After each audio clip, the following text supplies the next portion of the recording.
नमस्कार बाल दोस्तों, कैसे हो? तो बाल दोस्तों, आज हम कक्षा 8 विषय हिंदी सत्र प्रथम इकाई नंबर 8 माँ कहे कहानी। हालांकि वह उनका साहित्यिक प्रकार कविता है और उनके रचयिता हमारे राष्ट्र कवि मैथिली शरण गुप्त जी है। तो बच्चों, इस वीडियो में हम आपको माँ कहे कहानी की कविता की समझ देने वाले हैं।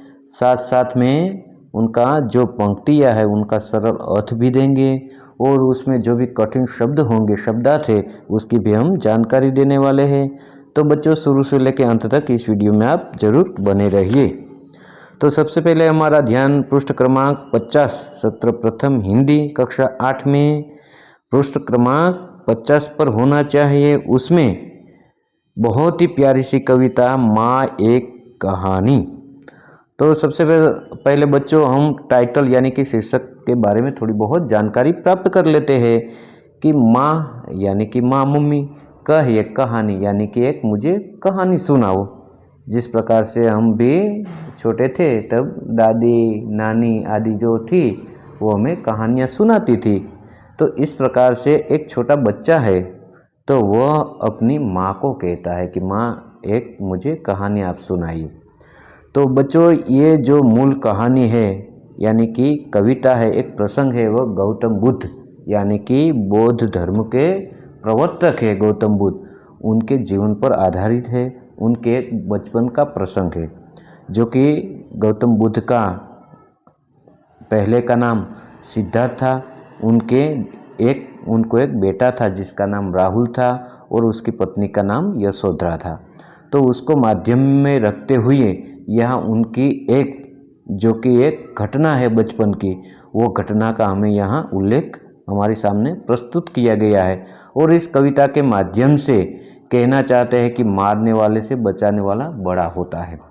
तो बच्चों, हम एक एक करके सभी जो भी कविता का सरल अर्थ है वो समझने की कोशिश करते हैं। तो मैथिली शरण गुप्त के बारे में जो हमें जानकारी ये सारी की सारी पढ़ लेनी है। हमें ज़्यादा वक्त न गवाते हुए हम डायरेक्ट कविता पर जाते हैं। माँ कहे कहानी, बेटा समझ लिया क्या तूने मुझको अपनी नानी। तो ये बच्चों क्या है, संवाद के तौर पर माँ अपनी, एक बेटा है वह अपनी माँ को संवाद के माध्यम से कहता है, माँ कहे कहानी, बेटा समझ लिया क्या तूने मुझको अपनी नानी। तो बच्चा वो राहुल है छोटा सा, जो गौतम बुद्ध का पुत्र है, सिद्धार्थ का पुत्र है, वो अपनी माता यशोधरा से कहते हैं कि माँ तुम मुझे कहानी सुनाओ ना। तो उसके बदले में उसकी माँ कहते हैं कि क्या तूने मुझे अपनी नानी समझ लिया है। दूसरी है, कहती है मुझसे यह चेटी। तो चेटी का मतलब होता है दासी। कहती है मुझसे यह चेटी, तू मेरी नानी की बेटी। कह माँ कह लेटी ही लेटी, राजा था या रानी, माँ कहे कहानी। वो बच्चा राहुल छोटा सा है, वो जिद करता है और इस पंक्ति के माध्यम से कहते हैं कि यह दासी मुझसे कहती है कि तुम मेरी नानी की बेटी हो, इसलिए माँ कहानी सुनाओ ना, लेटे लेटे ही सुनाओ, एक राजा था या एक रानी थी। इस प्रकार से वह छोटा सा बच्चा जो राहुल है वह अपनी माँ को कहता है कि मेरी दासी है, वो कहती है।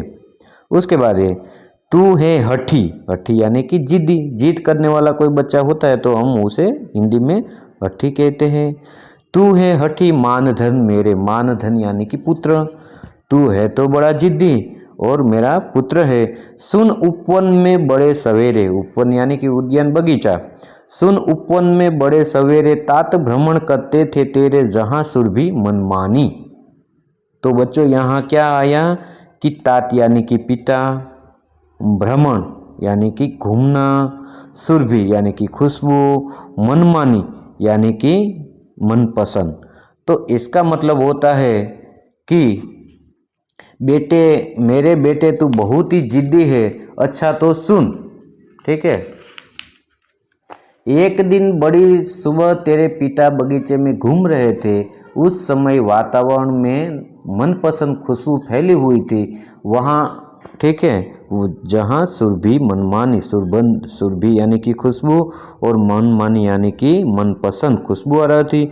जहाँ सुरभि मनमानी हाँ माँ यही कहानी, वहाँ मनपसंद खुशबू खूब फैली हुई थी। हाँ माँ यही कहानी सुनाओ मुझे। बच्चा जिद करता है राहुल अपनी माँ यशोधरा से।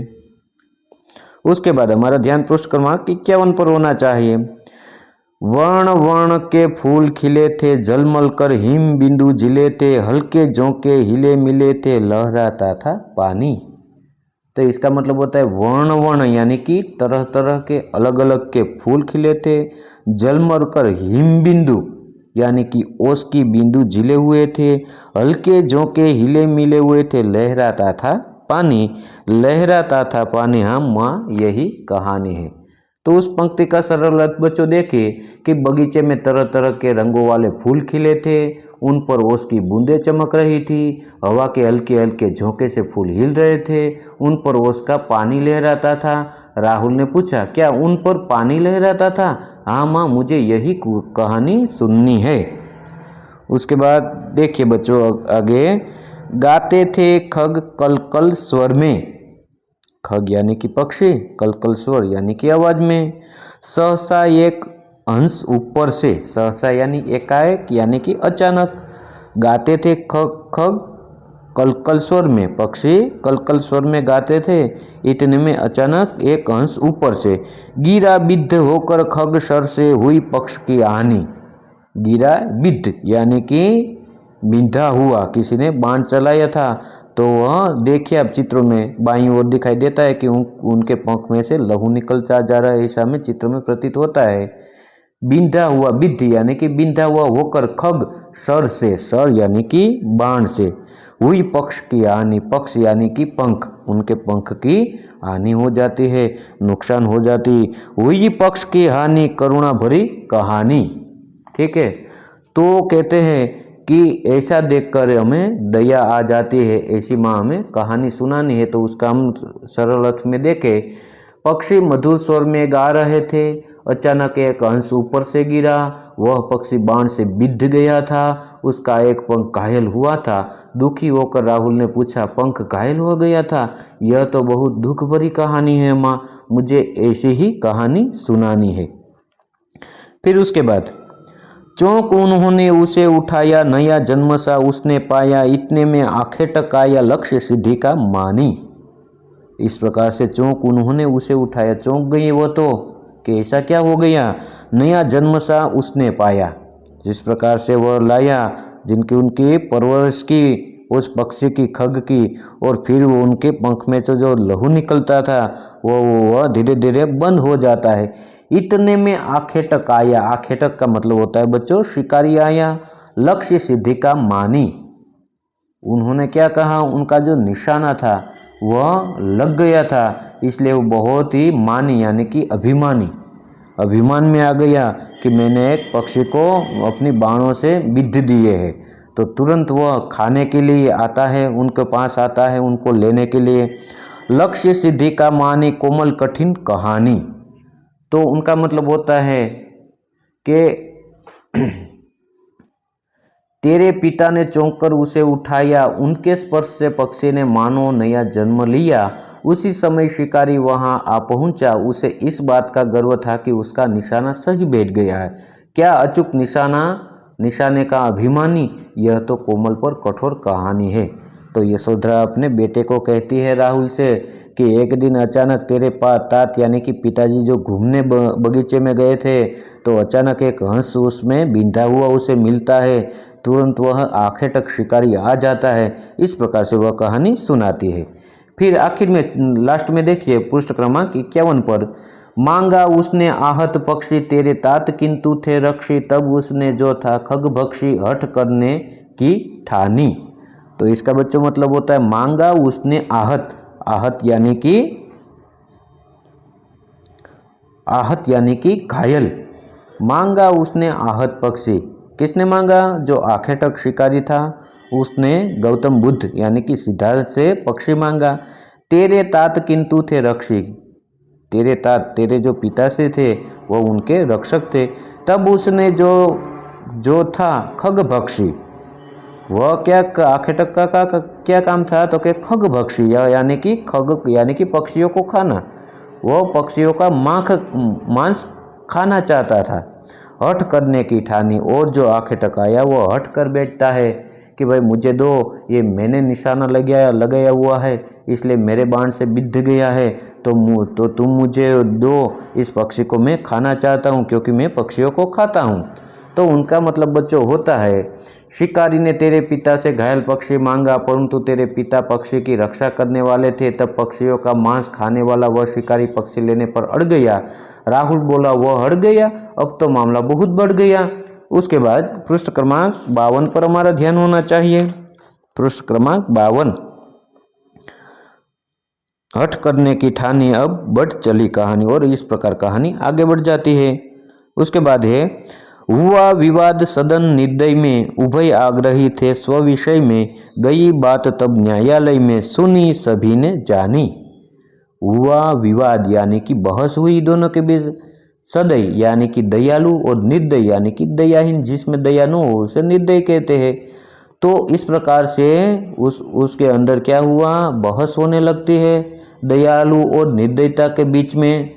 उभय यानी कि दोनों आग्रही थे, स्व विषय में अपनी बात पर अड़ग हुए थे। गई बात अब न्यायालय में, सुनी सभी ने जानी, और इस प्रकार ये सारे न्यायालय को पता चल जाता है, और ये बात न्यायालय तक जाती है, पहुंच जाती है। सुनी सभी ने जानी, व्यापक हुई कहानी, और इस प्रकार से किस प्रकार से हुआ, तो कि इस प्रकार यह कहानी आगे बढ़ जाती है। उसके बाद है, राहुल तू निर्णय कर इसका, न्याय पक्ष लेता है किसका, कह दे निर्भय जय हो जिसका, सुन लूँ तेरी बानी।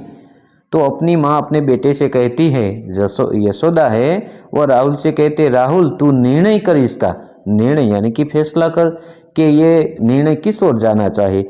न्याय पक्ष लेता है किसका, वो न्याय जो पक्ष करने वाला होता है जज, वह किस प्रकार निर्णय लेगा। कह दे निर्भय यानी कि निडर मन से जय हो जिसका, सुन लूँ तेरी बानी, और बानी यानी कि वाणी। तो इस प्रकार से अब तू ही बताओ कि ये निर्णय क्या होना चाहिए, अब मैं क्या करूं। तो वह कहते, यशोधरा कहते कि राहुल तू इस विवाद का निर्णय कर और बता कि न्याय किसका पक्ष लेता है। तू निर्णय होकर बता दे कि इसमें विजय किसकी है, जरा तेरी बात भी सुनूं। राहुल कहता है, माँ मैं क्या बात बताऊं, मैं तो बस कहानी सुन रहा हूं। उसके बाद है आखिर में, कोई निरपराध को मारे तो क्यों अन्य न उसे उबारे, रक्षक पर भक्षक को वारे, न्याय दया का दानी। न्याय दया का दानी, तूने सुनी कहानी। तो इसमें कहते कि कोई किसी निर्दोष को मार रहा हो तो दूसरा उसे क्यों न बचाए। न्याय तो वही है जो दया के पक्ष में हो, जो मारने वाले के पक्ष में नहीं, बचाने वाले के पक्ष में हो। राहुल ने कहा, क्या दया न्याय का दान देती है। यशोधरा बोली, तूने सचमुच कहानी समझ ली है। तो इस प्रकार से बच्चों, ये गौतम बुद्ध, जो बौद्ध धर्म हमारे अन्य धर्मों की तरफ भारत में भी बौद्ध धर्म है, उनके प्रवर्तक गौतम बुद्ध यानी कि सिद्धार्थ है। तो उनके बचपन के जीवन की घटना के पर आधारित है। वह एक बगीचे में घूमने जाते हैं, तो किस प्रकार से वह हमें संदेश देते हैं इस कहानी यानी कि इस कविता के माध्यम से, संवाद के माध्यम से, कि हमें भी किसी निर्दोष पर वार कभी भी नहीं करना चाहिए। तो ये हमारे राष्ट्रकवि मैथिली शरण गुप्त जी ने बहुत ही अच्छी तरह से हमें यहाँ अभ्यासक्रम में रखा है और समझाने की भी कोशिश की है। तो बच्चों, ये था आज का वीडियो। ये वीडियो आपको कैसा लगा? यदि आपको इस वीडियो अच्छा लगा तो वीडियो को एक लाइक कर देना, प्यारा सा कमेंट कर देना। और हाँ दोस्तों, आप इस चैनल पर नए हो तो मेरे इस यूट्यूब चैनल को सब्सक्राइब भी जरूर कर देना, क्योंकि बच्चों इस चैनल में मैंने गुजराती, हिंदी, संस्कृत कक्षा 6 से 8वीं के बच्चों के लिए कोई कविता की समझ हो, पाठ की समझ हो, स्वाध्याय के प्रश्न के उत्तर हो, अभ्यास के प्रश्न के उत्तर हो, स्वाध्ययन पोथी सॉल्यूशन हो, सभी चैनल में मैंने वीडियो बना के रखे हैं। तो और वीडियो की भी दोस्तों आप मुलाकात जरूर लें। तो बाय बाय दोस्तों, मिलते हैं अगले वीडियो में। नमस्कार।